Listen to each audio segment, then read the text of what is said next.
സന്തോഷ ജീവിതത്തിന് വെറും 1 മിനിറ്റ്.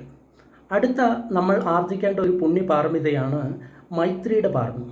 നമ്മൾ സാധാരണയായിട്ട് പ്രാർത്ഥിക്കുന്ന സമയത്ത്, ഈശ്വരനോട് പ്രാർത്ഥിക്കുന്ന സമയത്ത്, ഭഗവാനെ എനിക്കും എൻ്റെ കുടുംബത്തിനും മാത്രം സമാധാനം തരയണമേ എന്നാണ് നമ്മൾ പ്രാർത്ഥിക്കുന്നത്. ഇത് സങ്കുചിതമായിട്ടുള്ളൊരു ബുദ്ധിയാണ്, അതായത് സ്വാർത്ഥകരമായിട്ടുള്ള ഒരു ബുദ്ധിയാണ്. അതായത് നമ്മുടെ അസ്തിത്വത്തെ വീണ്ടും വീണ്ടും ഉറപ്പിക്കുന്ന ഒരു ബുദ്ധിയാണ് ഈ സങ്കുചിത ബുദ്ധി. പക്ഷേ മൈത്രി എന്ന് പറയുന്നത് വിശാലമായിട്ടുള്ള ഒരു ബുദ്ധിയാണ്.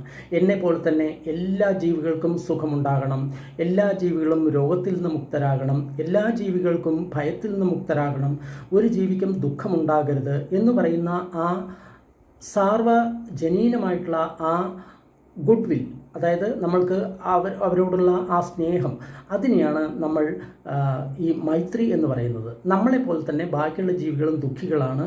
അതിനാൽ അവർ അവരുടെ ദുഃഖത്തിൽ നിന്ന് പൂർണ്ണമായിട്ടും വെളിയിൽ വരട്ടെ എന്ന് നമ്മൾ ആ ഒരു ഉള്ളിൽ നിന്നൊരു വിഷ് നമ്മൾ ജനറേറ്റ് ചെയ്യുന്നത്, അതിനെയാണ് മൈത്രി എന്ന് പറയുന്നത്. ഇത് വളരെ അത്യാവശ്യമാണ്.